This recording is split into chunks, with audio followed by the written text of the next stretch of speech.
अमित शाह जी पहले से कह रहे हैं कि हमारे पार्टी का 3 स्लोगन था, राम मंदिर, कश्मीर में 370 बाद और यूनिफॉर्म सिविल कोड। यही बीजेपी का कम्युनल बोले, सांप्रदायिक बोले, डिवाइसिव बोले एजेंडा है।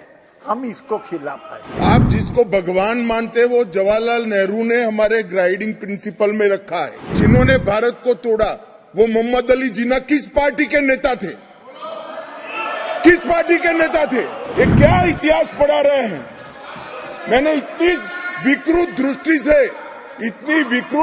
से इतिहास का इंटरप्रिटेशन नहीं देखा है। अमित शाह जी पहले से कह रहे हैं कि हमारे पार्टी का 3 स्लोगन था, राम मंदिर, कश्मीर में 370 बाद और यूनिफॉर्म सिविल कोड। एक राम मंदिर का ऑर्डर सुप्रीम कोर्ट से मिल गया, वो बन रहा है।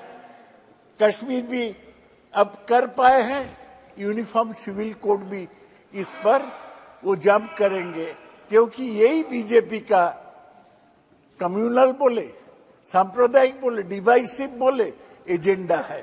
हम इसको खिलाफ है। हम अकेला रहेंगे तब भी इसको खिलाफ करेंगे। सर हमको बोलने दिया जाए। इतने वरिष्ठ सदस्य क्या बोल रहे हैं? यूनिफॉर्म सिविल कोड हमारे संविधान निर्माताओं ने हमारे गाइडिंग प्रिंसिपल में रखी हुई बात, जिस चीज को आप जिसको भगवान मानते हैं वो जवाहरलाल नेहरू ने हमारे गाइडिंग प्रिंसिपल में रखा है, डायरेक्टिव प्रिंसिपल्स में रखा है।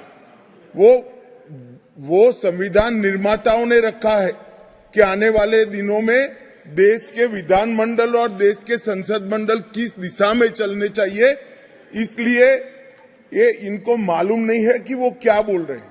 और इसी प्रकार से अगर बात करनी है तो इस विषय पर महोदय मैं चर्चा करने के लिए तैयार हूं, अगर इस विषय को आप अनुमति देते। अगर इसी तरह से बात करनी है तो जिन्होंने भारत को तोड़ा वो मोहम्मद अली जिन्ना किस पार्टी के नेता थे? किस पार्टी के नेता थे?